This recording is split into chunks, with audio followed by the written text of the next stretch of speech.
میرا نام عتیق الرحمان ہے اور آج کل میں آزاد کشمیر یونیورسٹی کے ایک ادارہ ہے کشمیر انسٹیٹیوٹ آف اکنامکس، اس کو ہیڈ کر رہا ہوں۔ میری جو ریسرچ انٹرسٹ ہے وہ اکانومی سے ریلیٹڈ ہے اور پرٹیکولرلی یہ خاص طور پر میکرو اکنامکس اور پالیسی ریٹ مینجمنٹ اور مانیٹری اکنامکس ان سے ریلیٹڈ میری ریسرچ ہے۔ تو آج ہم جس ٹاپک پہ ڈسکس کرنے جا رہے ہیں، یہ دیکھو جیسے پاکستان کی معیشت چل رہی ہے، یہ صرف یعنی ہر آدمی کے لیے پریشانی کا سبب ہے۔ تو اس پریشانی سے نکلنا کیسے ممکن ہے؟ میرے خیال میں اس کا جو سلوشن ہے وہ بہت آسان ہے، اس کا حل بہت آسان ہے، لیکن پتہ نہیں کون سی وجوہات ہیں جن کی بنا پہ اس کو اتنا مشکل بنایا گیا ہے۔ تو وہ کیسے آسان ہے؟ کون سا پیرامیٹر ہے جس کو ہم چینج کریں تو اکانومی درست ہو سکتی ہے؟ تو اس پہ ہم ڈسکس کریں گے۔ اوکے، تو میں آپ کو ایک چیز کے بارے میں بتلاؤں جس کی درستگی سے ہم پوری معیشت کو بہت بہتر راستے پہ چلا سکتے ہیں۔ وہ چیز ہے پالیسی ریٹ۔ پالیسی ریٹ کیا چیز ہوتی ہے؟ یہ ہے شرح سود یا سود۔ یعنی سود ایک تو ہمیں اس لیے ناپسند ہے کہ وہ اسلامک پوائنٹ آف ویو سے حرام چیز ہے، اللہ تعالیٰ نے اس سے منع کیا ہے۔ لیکن اسلام جب کسی چیز کو منع کرتا ہے تو وہ کسی منطق کی بنا پہ کرتا ہے، اور شاید وہ ہماری سمجھ میں بہت دیر سے آتی ہے، لیکن اللہ تعالیٰ تو علیم الخبیر ہے، وہ سب کچھ جانتا ہے۔ اس نے جب منع کیا تو اس کے پیچھے وہ منطق وہ ساری کی ساری جانتا تھا، اس لیے اس نے منع کیا۔ تو آج بھی اگر آپ سود کے نقصانات کو انالائز کرنا شروع کریں، اس کا مطالعہ شروع کریں، تو یہ بے شمار ہیں، یہ شمار سے باہر ہے۔ اچھا، میں آپ کو دکھاتا ہوں کہ دیکھیں ہمارا جو وزیر اعظم ہیں اور ان کی ٹیم کے ممبر، وہ بار بار یہ بات کہتے رہے ہیں کہ اس وقت پاکستان کا سب سے بڑا مسئلہ وہ قرض ہے جو ان سے پہلے والی حکومتوں نے لے رکھا ہے۔ لیکن آپ کو ایک عجیب بات بتاؤں، وہ یہ کہ قرض کسی معیشت کا مسئلہ ہے ہی نہیں۔ ایک ایسا ملک جو ساورن ہو، جو خود مختار ہو، تو اس کے لیے قرض وہ اگر ڈومیسٹک کرنسی میں ہو، مقامی کرنسی میں ہو، تو وہ سرے سے مسئلہ ہوتا ہی نہیں ہے۔ مسئلہ کیا ہے پاکستان کے ساتھ اس وقت؟ مسئلہ ہے سود۔ وہ کیسے؟ یہ آپ کو میں دکھا رہا ہوں پاکستان کا بجٹ۔ اس میں مختلف ایلوکیشنز آپ کو نظر آ رہی ہیں۔ ٹاپ پہ لکھا ہوا ہے mark up payment on domestic debt, اس میں آپ کے پاس ہیں 2631 ارب روپے، اور پھر اس کے بعد mark up on foreign date ہے، اس کے بعد مزید ایلوکیشنز ہیں۔ آپ اس سارے ٹیبل کو دیکھیے، آپ کو کہیں بھی نظر نہیں آئے گا کوئی ایلوکیشن جو ہے وہ قرض کی واپسی کے لیے ہو۔ قرض کی واپسی کے لیے اس میں رقم بالکل سرے سے رکھی ہی نہیں گئی ہے۔ جو بھی رقم اس میں رکھی گئی ہے وہ سود کی ادائیگی کے لیے ہے۔ اچھا، دو قسم کے قرض ہوتے ہیں، ایک ہے جو اندرون ملک مقامی بینکوں سے ادھار لیا گیا ہوتا ہے، اور دوسرا وہ ہے جو بیرون ملک سے ادھار لیا گیا ہوتا ہے۔ تو عموماً جو آپ کا بجٹ ہوتا ہے اس میں بیرون ملک قرض کی واپسی کے لیے رقم رکھی گئی ہوتی ہے، لیکن اس سال کے بجٹ میں یہ جو کرونا ہے اس کی وجہ سے اس ماد میں بھی بالکل کوئی رقم نہیں رکھی گئی، تو سود کی ادائیگی کے لیے رقم بالکل نہیں ہے۔ تو پھر کس چیز کے لیے رقم رکھی گئی ہے؟ یہ جو وزیر اعظم کہتے ہیں آدھا بجٹ ہمارا قرض کی ادائیگی میں جاتا ہے، وہ قرض کی ادائیگی میں نہیں جا رہا، دراصل سود کی واپسی میں، سود کی ادائیگی میں جا رہا ہے۔ اس میں قرض میں کمی نہیں ہو رہی۔ آپ یعنی یہ نہ سمجھیں کہ ہم جو ادائیگیاں کر رہے ہیں ان سے قرض میں کوئی کمی ہو رہی ہے، بلکہ اس کے بجائے صرف اور صرف آپ لوگ اس پہ سود ادا کیے جا رہے ہیں۔ اچھا، یہاں پہ دوسری بات آپ یہ مد نظر رکھیں، آپ کو یہ اسکرین پہ نظر آ رہا ہے جو سود کی ادائیگی کے لیے رقم رکھی گئی ہے وہ ہے 2631 ارب روپے، اور اس کے برعکس جو ڈیفنس کے لیے دفاعی بجٹ رکھا گیا ہے وہ 1299 ارب روپے ہے۔ تو ہم لوگ اکثر یہ سنتے ہیں، لوگ یہ بات کہتے ہیں کہ جو دفاعی بجٹ ہے وہ ایک بڑا مسئلہ ہے، اس نے یعنی بعض لوگ تو وہ مبالغہ کر کے یہ کہتے ہیں کہ 80% بجٹ آرمی کھا رہی ہے، اور اس طرح کی باتیں ہمیں سننے میں ملتی ہیں۔ حقیقت یہ ہے کہ جو آپ کے قرض کی ادائیگی کی رقم ہے وہ دفاعی بجٹ کے دگنا سے بھی زیادہ ہے۔ 1289 بلین روپیز وہ رکھے گئے ہیں دفاعی بجٹ کے لیے، جبکہ 2631 ارب روپے رکھے گئے ہیں کس کے لیے؟ سود کی ادائیگی کے لیے، اور وہ بھی صرف اندرون ملکی سود۔ جو باہر کے قرضے ہیں، غیر ملکی قرضے ہیں، ان کے اوپر جو سود ہے وہ اس کے علاوہ ہے۔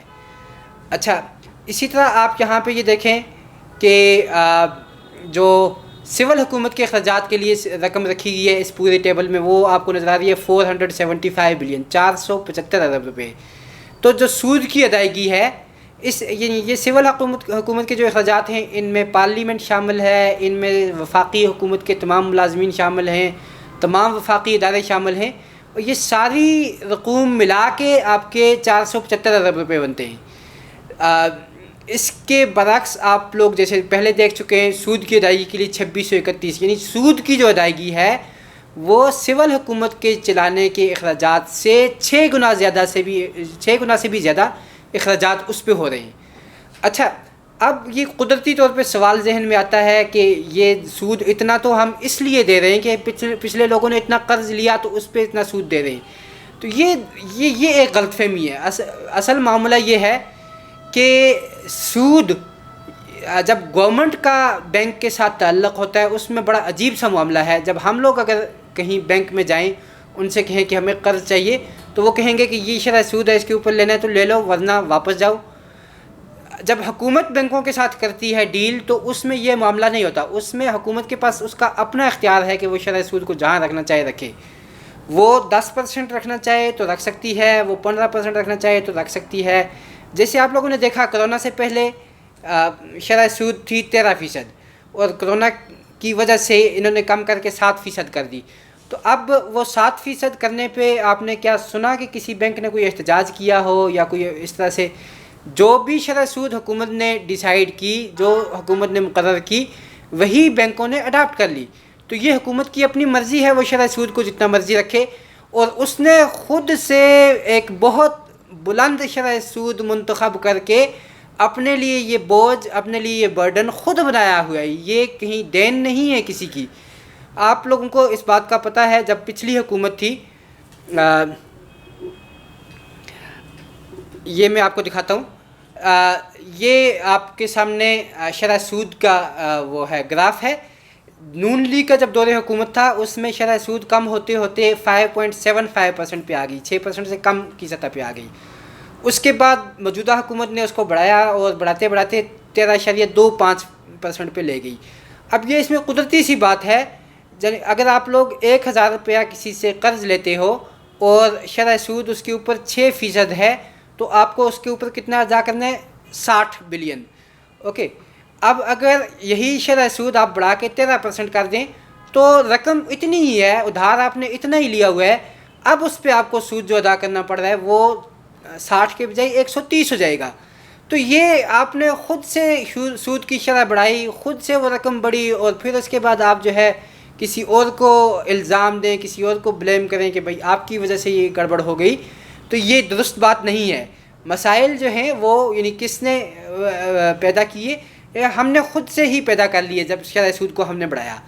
اب میں آپ کو ایک اور بات بتاؤں، شرح سود 13.25 پہ چلی گئی تھی، وہاں سے کرونا کے آنے کے بعد کرونا کی وجہ سے شرح سود کو کم کر کے اب 7% پہ لے آئے، لیکن ابھی بھی یہ جو شرح سود پاکستان میں ہے، یہ امریکہ میں جو شرح سود ہے اس کے 28 گنا ہے۔ یعنی اگر آپ یعنی یوں سمجھیں، جس قرض کے اوپر امریکہ 1 روپیہ سود ادا کرتا ہے، اتنے ہی قرض کے اوپر ہم لوگ 28 روپے سود ادا کر رہے ہیں، یعنی ہم ان سے 28 گنا زیادہ۔ اور اسی کو اگر آپ برطانیہ کے ساتھ میچ کر کے دیکھیں، برطانیہ میں اس وقت شرح سود ہے 0.1%۔ 1000 کا اگر وہ قرض لیں گے تو اس کے اوپر جو ان کی ادائیگی ہوگی وہ صرف 1 روپیہ ہوگی، پورے سال کا 1 روپیہ 1000 کے اوپر۔ اور پاکستان میں ہم کتنا ادا کر رہے ہیں 1000 کے اوپر؟ 70 روپے، 7%، جس کا مطلب ہے 70 روپے ہم 1000 کے اوپر ادا کر رہے ہیں۔ اور یہ امریکہ اور برطانیہ، آپ یہ کہیں گے کہ یہ نسبتاً زیادہ ترقی یافتہ ممالک ہیں، جو ہمارے جیسے ممالک ہیں نا، وہاں بھی یہ شرح سود ہماری نسبت بہت کم ہے۔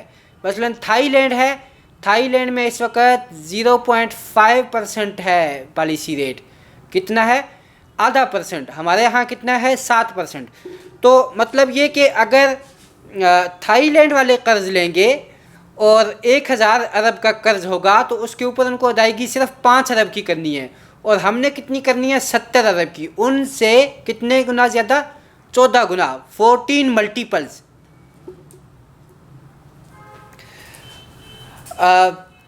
اس وقت پاکستان کے اوپر تقریباً 23,000 ارب کا قرضہ ہے. کتنا قرض ہے؟ 23,000 ارب. اگر یہاں پہ اس کے اوپر ہم سود کتنا ادا کرتے ہیں، ابھی آپ نے پہلے ٹیبل میں دیکھا 2631 ارب روپے اس وقت اس حکومت نے اس قرض کی ادائیگی کے لیے جو رقم رکھی ہے وہ 2631 ارب روپے ہے. اگر ہم کسی اور تبدیلی کے بجائے صرف اتنا کام کریں کہ شرح سود کو کم کر کے جو تھائی لینڈ کا لیول ہے اس پہ لے جائیں، تو ہمیں اسی مادے میں کتنے پیسے خرچ کرنے پڑیں گے؟ صرف 175 ارب. بچت کتنی ہوگی آپ کے پاس؟ تقریباً 2400 ارب سے زیادہ. تو یہ صرف پالیسی ریٹ کو، شرح سود کو تبدیل کرنے سے اتنی بچت ممکن ہے. اچھا، یہ دلچسپ بات ہے کہ دنیا کے بہت سے ملک اس وقت ایسے ہیں جہاں پہ جن لوگوں نے جو قرضہ لیا ہوا ہے وہ پاکستان کی نسبت کہیں زیادہ ہے. مثلا جاپان میں اس وقت debt to G D P ratio 200% سے زیادہ ہے، امریکہ میں 100% سے زیادہ ہے. اسی طرح یہ آپ کے سامنے ہیں اور بھی بہت سارے ممالک ہیں جن میں کافی بلند debt to G D P ratio ہے. مطلب یہ کہ آمدنی کے مقابلے میں ان لوگوں کا جو قرض ہے وہ پاکستان کی نسبت کہیں زیادہ ہے. لیکن وہ لوگ اتنی مصیبت میں نہیں ہیں، وہ ان کے ہاں اتنا واویلا نہیں ہے، انہوں نے شور نہیں مچا رکھا کہ قرضے نے ہمیں یہ کر دیا وہ کر دیا. اس کی بنیادی وجہ کیا ہے؟ بنیادی وجہ یہ ہے کہ وہاں پہ پالیسی ریٹ ہماری نسبت بہت کم ہے، اور اس کم ہونے کی وجہ سے وہ ان کے لیے بوجھ ہے ہی نہیں. اب جاپان میں پالیسی ریٹ منفی ہے، یعنی جو بینکوں نے ان کو ادھار لے رکھا ہے انہوں نے ریگولیشن ایسی کر رکھی ہے کہ وہ بینک گورنمنٹ کو ادھار بھی دیتے ہیں اور اس ادھار کے اوپر وہ ٹیکس بھی دے رہے ہیں. یہ ہوتا ہے جو ساورن گورنمنٹ سے ان کے اختیارات ہوتے ہیں. تو خیر، ہم نے خود سے ایک بہت بلند پالیسی شرح منتخب کی، ہم نے بہت بلند انٹرسٹ ریٹ سلیکٹ کیا، اس کی وجہ سے مسائل کھڑے ہوئے جن کو ہم یہ کہہ رہے ہیں کہ یہ پچھلی حکومت کے کھڑے کیے ہوئے ہیں. اچھا، اب بات یہ ہے کہ یہ شرح سود کون منتخب کرتا ہے؟ تو جو اسٹیٹ بینک، آپ لوگ سب جانتے ہیں اسٹیٹ بینک کا جو ادارہ ہے اس کا ایک ذیلی ادارہ ہے مانیٹری پالیسی کمیٹی. تو اسٹیٹ بینک کی جو مانیٹری پالیسی کمیٹی ہے وہ منتخب کرتی ہے کہ شرح سود کتنی ہوگی. اچھا، اب اگلا سوال آتا ہے کہ شرح سود انہوں نے اتنی بلند کس لیے رکھی ہے؟ تو یہ بنیادی طور پہ یہ سمجھنے کی بات ہے، یہ کاسٹ آف بارونگ نہیں ہے. جو پیمنٹ آپ 2631 ارب روپے کی کر رہے ہیں یہ کاسٹ آف بارونگ نہیں ہے، یہ انفلیشن کو ایوائڈ کرنے کا، انفلیشن سے بچنے کا ایک طریقہ ہے اور کچھ بھی نہیں ہے. یعنی اس کا بنیادی مقصد یہ ہے کہ ملک میں مہنگائی نہ ہو. اور یہ آپ لوگ مانیٹری پالیسی اسٹیٹمنٹ اگر اسٹیٹ بینک کی ویب سائٹ پہ جائیں، یہ جو آپ کے سامنے سلائیڈز چل رہی ہیں ان میں سے ہر سلائیڈ پہ آپ کو ایڈریس دیے گئے ہیں. آپ لوگ چاہیں تو یہ ویب ایڈریس لکھ کے آپ لوگ اس ویب سائٹ تک پہنچ سکتے ہو. اب انہوں نے کلیئرلی اسٹیٹ کر رکھا ہے شرح سود کو، یہ نومبر کی مانیٹری پالیسی اسٹیٹمنٹ ہے، سپٹمبر کی. تو انہوں نے واضح طور پہ یہاں پہ لکھا ہوا ہے کہ 13.25% پہ انہوں نے پالیسی شرح رکھی، اور اس کی وجہ کیا تھی؟ وہ وجہ کیا تھی؟ Inflation control. اسٹیٹ بینک یہ سمجھتا ہے کہ اگر وہ انٹرسٹ ریٹ کو بڑھائیں گے، اگر وہ شرح سود کو بڑھائیں گے تو اس سے مہنگائی کم ہوگی. اچھا، اس کو کہتے ہیں یہ جو اس کے پیچھے جو منطق کام کرتی ہے، جو میکینزم کام کرتا ہے اسے کہتے ہیں ڈیمانڈ چینل. ڈیمانڈ چینل کیا کہتا ہے؟ جب آپ کے پاس شرح سود بلند ہو جائے گی تو اس سے لوگ اپنی خریداری کم کر دیں گے. مثلا آپ نے کار لینی ہے تو آپ یہ کہیں گے آج سود کی شرح زیادہ ہے، ہم کار آج نہیں لیتے، جب یہ کم ہو جائے گی تب لیں گے، تو آپ کار نہیں خریدیں گے. اس طرح اور بہت سارے لوگ ہیں جو جس کسی نے فریج خریدنی ہے قسطوں پہ وہ فریج نہیں خریدے گا. تو جب یہ سب لوگ مل کے اخراجات کم کریں گے، جب کنزمپشن کم کریں گے تو اس سے مہنگائی میں کمی ہوگی. یہ منطق ہے جو اسٹیٹ بینک سمجھتا ہے کہ یہ کام کر رہی ہے، اس کی بنیاد پہ وہ شرح سود بڑھا دیتے ہیں تاکہ مہنگائی کو کم کر سکیں. لیکن اب پاکستان جیسی معاشرے میں جہاں پہ سارے لوگ قرآن و سنت کے ماننے والے ہیں، کتاب و سنت کے ماننے والے ہیں، ان کے لیے تو شرح سود اتنی میٹر کرتی ہی نہیں ہے. بہت کم لوگ ہیں جو یعنی شاید کاروں کے لیے وہ سود لیتے ہوں، لیکن عام معاملات میں تو وہ سود لیتے ہی نہیں ہیں. تو اس لیے یہاں پہ وہ میکینزم کام نہیں کرنا چاہیے. تو یہی اصل میں ہو رہا ہے. جب شرح سود بڑھائی جاتی ہے تو اسٹیٹ بینک کی منطق کے مطابق مہنگائی کو کم ہو جانا چاہیے. لیکن آپ لوگ یہ دیکھ رہے ہیں کہ شرح سود جب بڑھتی ہے تو مہنگائی بھی بڑھ جاتی ہے. آپ لوگوں کو یاد ہوگا جب پاکستان پیپلز پارٹی کا دور تھا تو اس وقت اوسط شرح سود 12% سے زیادہ تھی اور مہنگائی بھی 12% سے زیادہ تھی. درمیان میں نون لیگ کے دور حکومت میں شرح سود کم ہو کے 6% سے کم ہو گئی اور مہنگائی جو ہے وہ 4% سے کم ہو گئی. اب آپ لوگ دیکھ رہے ہیں موجودہ دور حکومت میں انہوں نے شرح سود کو بڑھا کے 13 سم تھنگ کر دیا. اس کے ساتھ ساتھ مہنگائی بھی اتنی ہی جمپ کر کے اسی لیول پہ پہنچ گئی.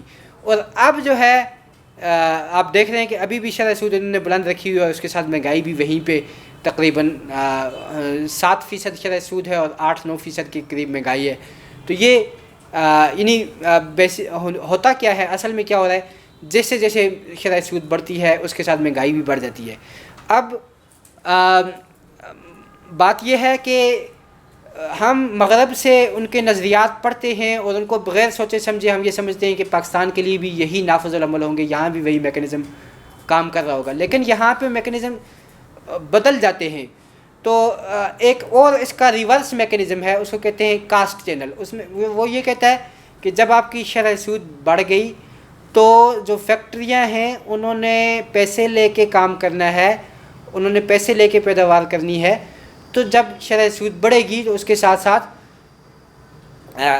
جو کاسٹ آف پروڈکشن ہے، پیداواری لاگت ہے، وہ بھی بڑھ جائے گی.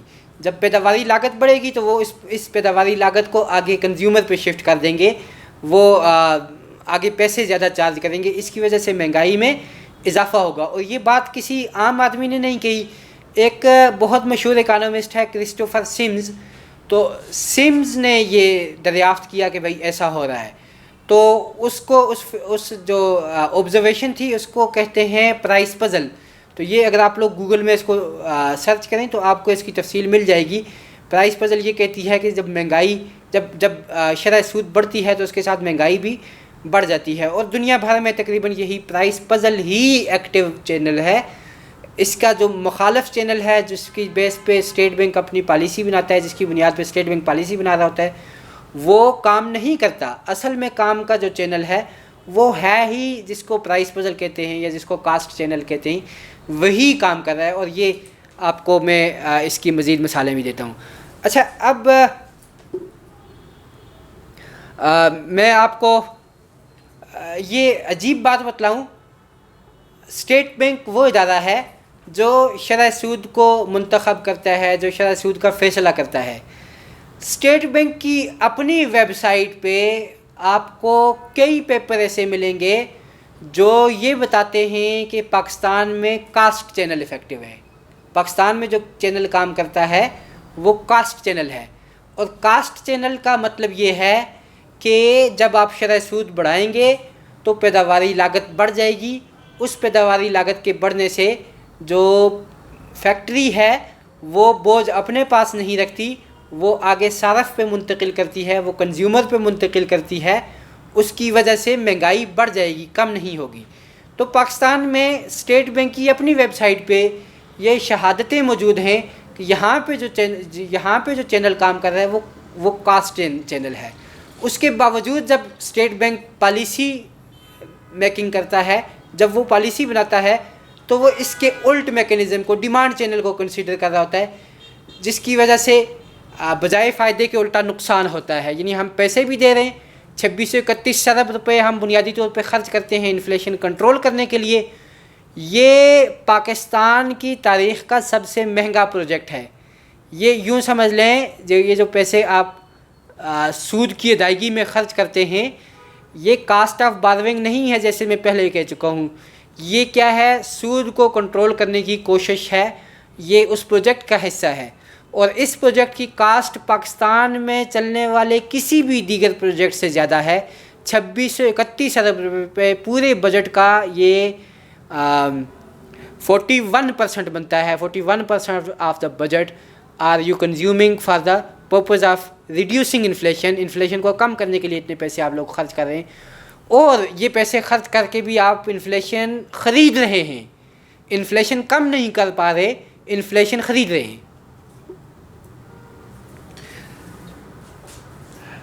یہ میں آپ کے ساتھ یہ شیٹس شیئر کر رہا ہوں. اس میں بہت ساری شہادتیں موجود ہیں، اور ہر شہادت کے اوپر اس کا جو ویب ایڈریس ہے پورے کا پورا وہ بھی دیا گیا ہے.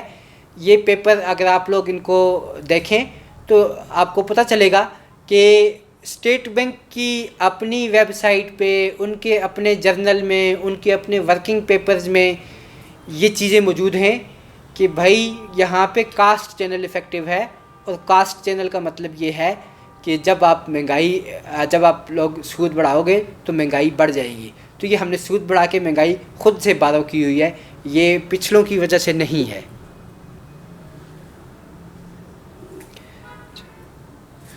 اچھا، ہم لوگ یہ سمجھتے ہیں کہ پتہ نہیں جب سود کی شرح کو کم کر دیا تو کون سا آسمان ٹوٹ پڑے گا، کون سی مصیبت آ جائے گی.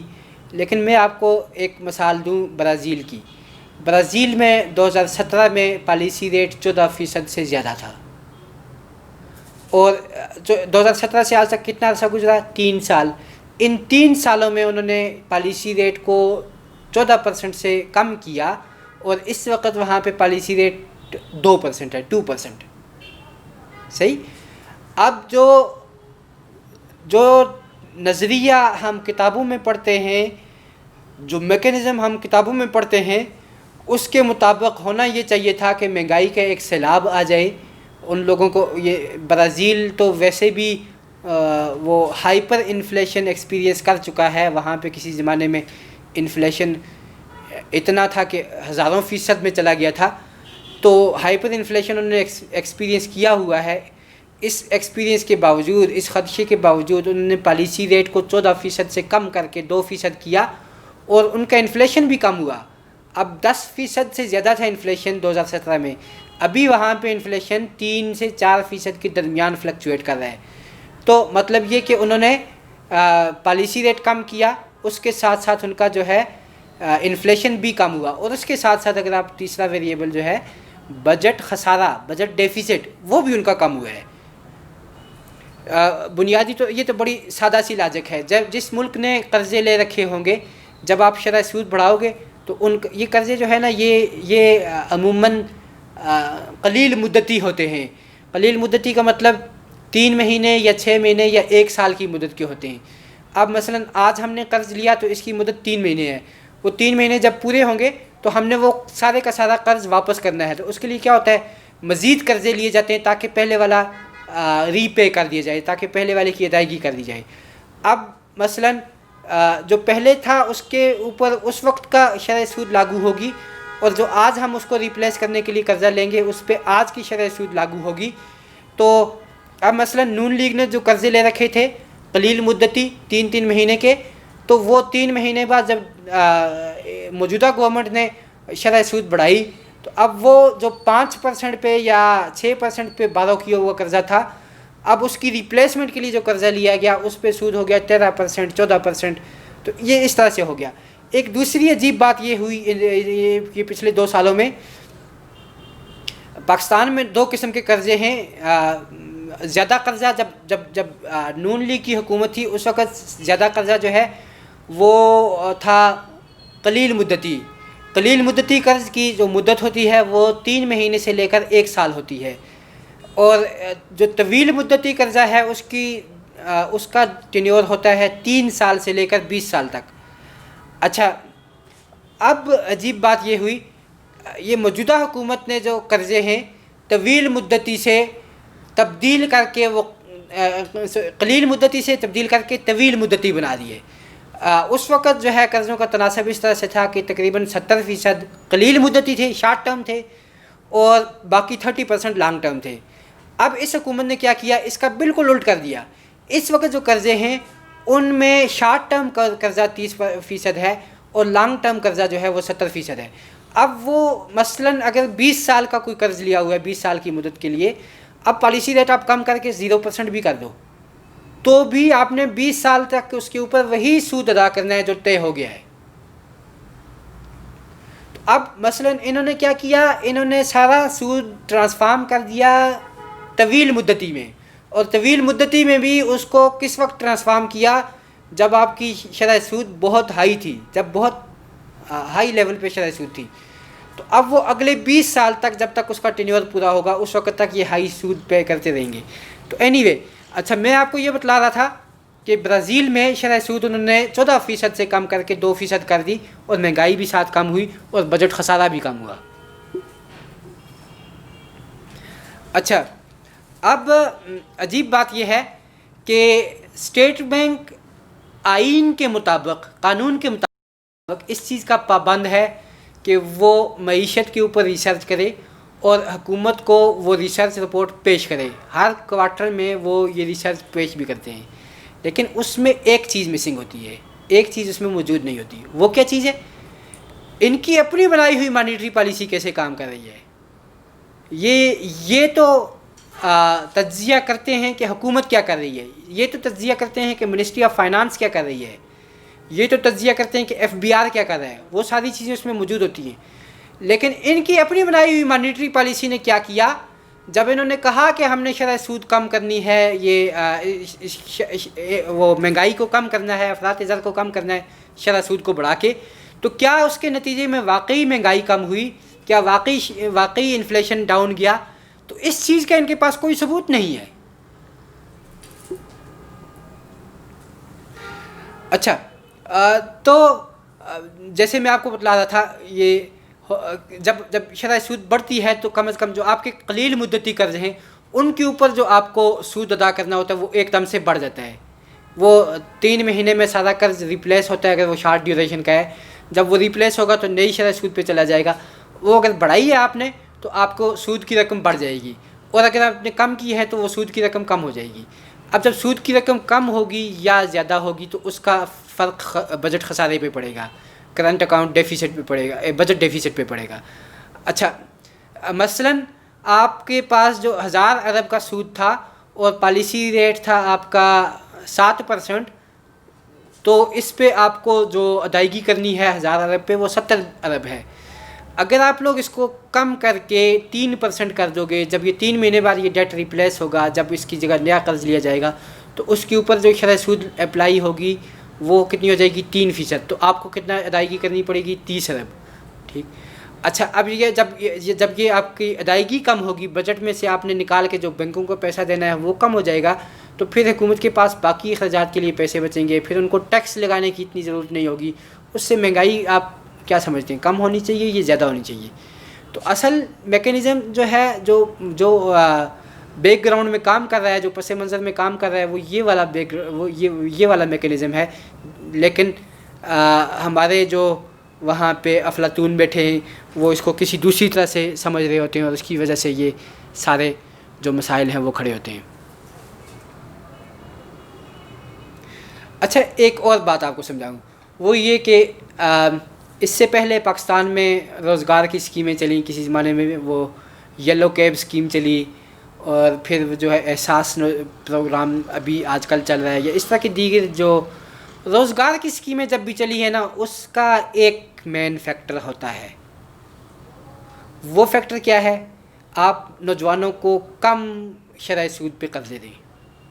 اب مثلاً پیلی ٹیکسی اسکیم چلی، یلو کیب اسکیم، تو اس میں کیا ہوگا؟ حکومت جو ہے بینکوں سے وہ جو اس وقت کا پالیسی ریٹ ہوگا اس کے مطابق قرض لے گی، اور وہ قرض آگے جو ہے اس سے کم شرح کر کے، اس سے کم جو شرح پہ آگے نوجوانوں کو دے گی، اور اس کا جو فرق ہے وہ سبسڈی کی شکل میں حکومت خود ادا کرے گی۔ بات یہ ہے، یہ سبسڈی دینے کی ہمیں ضرورت کیوں پیش آئی؟ ایسا کیوں نہیں کر لیتے جیسے دنیا ساری نے کر لیا؟ اب ساری دنیا میں پالیسی ریٹ کم ہے، ہم زیادہ لے کے بیٹھے ہیں۔ اگر ہم یوں کر لیں کہ پالیسی ریٹ کو 2% کر لیں، اس کے اوپر بینک کا مارجن ہو جائے گا 3-4%، تو 5-6% پہ آپ کو قرضے اویلیبل ہوں گے. تو یہ کسی بھی آپ کی جو اس سے پہلے خود روزگار اسکیمیں تھیں ان اسکیموں سے بیٹر اسکیم تیار ہو جائے گی، اور یہ اکراس دا بورڈ ہوگی، یہ سب کے لیے ہوگی، یہ کسی ایک کے لیے مخصوص گروپ کے لیے 2000 نوجوانوں کے لیے 5000 نوجوانوں کے لیے نہیں ہوگی، بلکہ جس کی بھی مرضی ہو، جو بھی چاہے وہ اس پہ قرض لے لے. تو یہ خود سے ایک خود روزگار اسکیم تیار ہوگی. یا تو آپ اس سے بھی اچھے موڈ پہ جائیں، آپ جیسے اسلام ہم سے تقاضا کرتا ہے شرح سود کو 0 کر دیں، اس کے بعد بھی یہ ہم ڈسکس کر سکتے ہیں. ایسی چیزیں موجود، ایسے میکینزم موجود ہیں جس میں آپ لوگ روزگار کے لیے فائنانس کریں اور بغیر سود چارج کیے، کسی ایک پیسے کا سود چارج کیے بغیر. اس کے اوپر ہم انشاءاللہ پھر کسی دن بحث کریں گے، ڈسکس کریں گے. لیکن سب سے بہتر آپشن تو یہی ہے کہ آپ شرح سود کو 0 کر دیں اور پھر اس میں میکینزم ڈیولپ کر لیں کہ کیسے آپ جو ہے کر سکتے ہیں. لیکن اگر وہ نہیں کرتے، اگر آپ کو بہت ڈر لگتا ہے اس کام سے، تو وقتی طور پہ یہی کر لیں، پالیسی ریٹ کو 2% پہ لے آئیں، اوپر 3-4% بینک کا مارجن ہوگا، 5-6% پہ آپ ادائیگی جو ہے وہ نوجوانوں کو کر سکتے ہیں. تو اب یہ ایک خود روزگار اسکیم تیار ہوگی. آپ کو 1 کروڑ نوکریاں دینے کے لیے اب اپنے جیب سے کوئی خرچ کرنے کی ضرورت نہیں ہے، وہ خود سے کر لیں گے یہ. تو یہ اچھا ایک کام یہ ہوگا. دوسرا یہ کہ ہم جو ہے بالفرض شرح سود کو 2% پہ لے جاتے ہیں، تو حکومت اس وقت کتنی ادائیگی کر رہی ہے؟ ابھی آپ نے بجٹ میں دیکھا کتنی، 2631 ارب روپے. تو یہ رقم کم ہو کے 23,000 ارب اس وقت ہمارا قرضہ ہے. 23,000 کے اوپر 2% آپ ڈالیں تو یہ 460 ارب بنتا ہے. تو آپ کی ادائیگی جو ہے وہ 2600 ارب سے کم ہو کے کہاں آ جائے گی؟ 460 ارب پہ. بچت کتنی ہوگی آپ کی؟ 2000 ارب سے زیادہ. اب اس 2000 ارب میں اس وقت کی جو ضروریات ہیں، آج کی حکومت کی جو ضروریات ہیں، وہ ساری کی ساری پوری ہو سکتی ہیں. آج کیا ہے؟ مثلا پچھلے 2 سال کے بجٹ میں حکومت نے ملازمین کو باوجود اتنی مہنگائی جو ہے اتنی بڑھ گئی، لیکن اس کے باوجود ملازمین کو پچھلے 2 سالوں میں کوئی انکریمنٹ نہیں دیا. تو اگر آپ لوگ صرف ملازمین کو نہیں، حکومت کے جتنے بھی اخراجات ہیں وہ سارے ملا لیں اور ہر اخراجات کے ہر مد کے اوپر آپ 25% اضافہ دے دیں. ہر مد کے اوپر آپ جو تعلیم کا بجٹ ہے اس میں بھی 25% دے دیں، جو صحت کا بجٹ ہے اس میں بھی 25% دے دیں، جو تنخواہیں ہیں ان میں بھی 25% دے دیں. ہر آئٹم پہ آپ 25% ایکسٹرا دے دیں، 25% اضافی دے دیں. اس سارے کے اخراجات کتنے ہوں گے؟ اس سارے کے اخراجات 4000 ارب سے بہت کم بنتے ہیں. یہ جو آپ کو میں نے پہلے ٹیبل دکھلایا تھا جس میں بجٹ اخراجات تھے، وہاں پہ اگر آپ کیلکولیٹ کریں سود کو چھوڑ کے جو باقی رقم بنتی ہے، باقی جو بجٹ بنتا ہے وہ تقریباً 3700 بلین کے لگ بھگ ہے، 3700 ارب. اس کے اوپر اگر آپ 25% اضافی دینا چاہو گے تو آپ کو کل رقم کتنی چاہیے ہوگی؟ 3700 کا 25% کتنا بنتا ہے؟ یہ تقریباً 900 ارب روپے. باقی کتنے بچ گئے آپ کے پاس؟ تقریباً 1200 ارب آپ کے پاس پھر بچتا ہے. اب اس 1200 ارب میں آپ جو ہے جو سوشل سیکیورٹی پروگرامز ہیں، جو غریبوں کی امداد کے پروگرامز ہیں، ان میں اٹھا کے آدھی رقم ڈال دیں، 600 ارب وہاں پہ ڈال دیں. پھر بھی آپ کے پاس 600 ارب بچ گیا. اب اس 600 ارب کا کیا کریں؟ یہ جو دیامر بھاشا کے لیے ہم جو ہے مدتوں چندے کرتے رہے، مدتوں ہم نے کمپین چلائی کہ بھائی 1000 روپیہ دے دو، 500 روپیہ دے دو، تو یہ حکومتوں کے کام نہیں ہوتے. حکومتیں چندے پہ نہیں چلا کرتی. اس پہ چیریٹی آرگنائزیشن چل سکتی ہیں، اس پہ NGO چل سکتی ہیں، لیکن حکومتیں چندے پہ نہیں چلا کرتی. ہم نے 3 مہینے 4 مہینے کمپین چلائی، کتنے پیسے جمع کیے؟ 16 ارب. اور بینکوں کو جو ہم مفت میں اٹھا کے دیتے ہیں انفلیشن کنٹرول کرنے کے نام پر، مہنگائی کنٹرول کرنے کے نام پر، وہ رقم کتنی ہے؟ 2631 ارب روپے. اب یہ کمال بیوقوفی کی بات نہیں ہے. چلیں یہ سمجھتے ہیں ہم تھوڑی سی مہنگائی برداشت کر لیتے ہیں، یہاں سے 200-300 ارب نکالو. اور دیامر بھاشا ڈیم بہت ضروری ہے، وہ ہمارے چیف جسٹس صاحب بھی کہتے تھے، ہمارے وزیر اعظم نے بھی بہت شرم چاہا کہ پانی کا بڑا مسئلہ ہے، تو 200-300 ارب وہاں سے نکالو. اتنی ہم تھوڑی سی مہنگائی پہلے اتنی برداشت کر رہے ہیں، کچھ اور برداشت کر لیں گے، وہ اٹھا کے ادھر ڈال دو. تو خیر اس چیز کی بھی ضرورت نہیں پڑے گی. جب آپ نے پالیسی ریٹ کم کر دیا تو میں نے بتایا آپ کو تقریباً 2000 ارب سے زیادہ، تقریباً 2100 ارب کی بچت ہو سکتی ہے یا 2200 ارب کی۔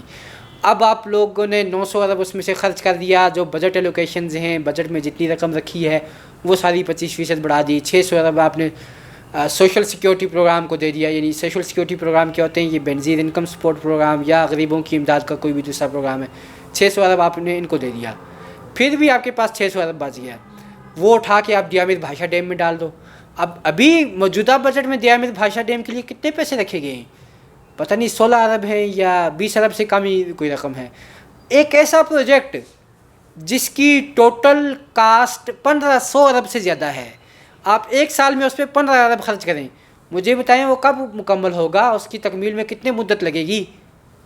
تو یہ غیر سنجیدگی کا معاملہ ہے، یہ نہ کرنے والے کام ہیں، یہ صرف ٹالنے والے کام ہیں۔ اس کے بجائے آپ پالیسی ریٹ کم کریں، وہاں سے 600 ارب کی آپ کو بچت ہوئی، 100 ارب آپ اس سال ڈالیں، 100 ارب اگلے سال ڈالیں، اور یہ کچھ سنجیدگی سے کام ہو، 2-3 سالوں میں آپ کا پروجیکٹ مکمل ہو جائے۔ صحیح۔ تو متعدد ایسے پروجیکٹ جو قوم کے لیے بہت ضروری ہیں، جن کے اوپر ہماری بقا کا انحصار ہے، وہ سارے پروجیکٹ یہاں سے فائنانس ہو جائیں گے اگر ہم صرف پالیسی شرح کو، پالیسی ریٹ کو، شرح سود کو کم کر لیں۔ تو میں زیادہ لمبی بات کرنے کے بجائے اپنی بات کو کنکلوڈ کرتا ہوں۔ میں نے آپ کو یہ بتلایا، یہ آپ لوگ دیکھ سکتے ہو بجٹ کے اندر جو قرض کی واپسی کے لیے کوئی رقم نہیں ہے۔ آپ لوگ دوبارہ اس ٹیبل کو کنسلٹ کر کے دیکھ سکتے ہو، وہاں پہ قرض کی واپسی کے لیے موجودہ بجٹ کے اندر نہ تو غیر ملکی نہ ملکی کسی بھی قسم کے قرض کے اوپر واپسی کے لیے کوئی رقم نہیں ہے۔ اگر رقم رکھی گئی ہے تو وہ صرف سود کی ادائیگی کے لیے ہے۔ اچھا، اور یہ سود کی ادائیگی کس نام پہ ہوتی ہے؟ اسٹیٹ بینک کی آپ مانیٹری پالیسی اسٹیٹمنٹ اٹھا کے پڑھیں، جس سال کی اٹھا کے پڑھیں، آپ کو یہ پتہ چلے گا۔ پہلی وجہ جو آپ وہ بتاتے ہیں وہ ہے انفلیشن کنٹرول۔ وہ یہ سمجھتے ہیں کہ ہم جب شرح سود کو بڑھائیں گے تو اس سے انفلیشن کنٹرول ہوگا۔ تو یہ جو 2631 ارب روپے جو اتنی بڑی رقم خرچ ہو رہی ہے، تو وہ بنیادی طور پہ کس مقصد کے لیے ہو رہی ہے؟ انفلیشن کنٹرول کے لیے۔ تو لیکن یہ میں نے آپ کو سمجھایا، جب بھی ہم شرح سود بڑھاتے ہیں، ہم نے گراف میں دیکھا اس کے ساتھ ساتھ جو مہنگائی بھی بڑھ رہی ہے، تو یہ کام نہیں کر رہا یہ پروجیکٹ۔ اس لیے ہمیں کیا کرنا چاہیے؟ اس پروجیکٹ کو ختم کر دینا چاہیے۔ تو پالیسی ریٹ کو اس لیول پہ آ جائیں جس لیول پہ تھائی لینڈ پہ ہے، جس لیول پہ مالدیپ میں ہے، جس لیول پہ کسی دوسرے ملک میں ہے۔ جب ہم یہ کام کریں گے تو ہمارے پاس ایک بہت بڑی رقم بچ جائے گی، اور وہ جو بڑی رقم بچے گی اس کو آپ اٹھا کے استعمال کر لیں، جہاں آپ کرنا چاہتے ہیں وہاں پہ استعمال کر لیں۔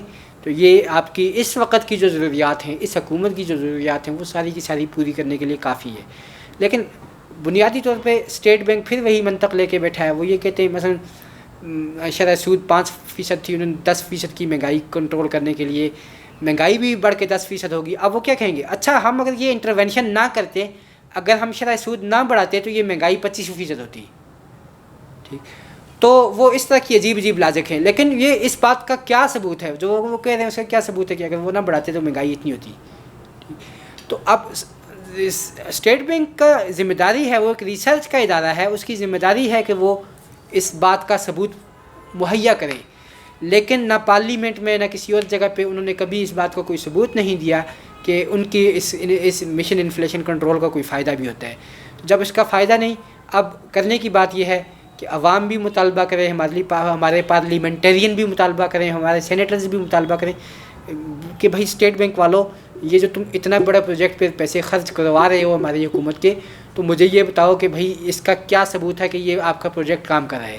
تو اگر وہ کام کر رہا ہے تو ویل اینڈ گڈ۔ اس کے بعد اگلا مرحلہ یہ آتا ہے کہ کیا واقعی انفلیشن کنٹرول کرنا اتنی اہم چیز ہے، وہ اگلا کویشچن ہے۔ لیکن مجھے پتہ ہے، اور یہ آپ لوگ بھی گوگل پہ ایکسپلور کر سکتے ہو، آپ بھی دیکھ سکتے ہو، اسٹیٹ بینک کی ویب سائٹ پہ ایک بھی پیپر ایسا نہیں ہے جو یہ ثابت کرتا ہو کہ ان کے پروجیکٹ کامیاب ہے، جو یہ ثابت کرتا ہو کہ شرح سود بڑھانے سے مہنگائی کم ہوتی ہے۔ تو اس لیے میرا سب سے مطالبہ یہ ہے، میرا عوام سے مطالبہ یہ ہے کہ وہ یہ آواز بلند کریں، اور میرا پارلیمنٹرین سے، سیاستدانوں سے، ٹیکنوکریٹ سے یہ مطالبہ ہے کہ وہ اسٹیٹ بینک سے یہ سوال کریں کہ ہاں بھائی تمہارے پاس کوئی ثبوت ہے کہ تمہارا یہ پروجیکٹ کام کر رہا ہے. اگر یہ پروجیکٹ کامیاب نہیں ہے، اگر اسٹیٹ بینک کے پاس اس چیز کا کوئی ثبوت نہیں ہے کہ ان کا پروجیکٹ کامیاب ہے، تو پھر ہمیں کیا کرنا چاہیے؟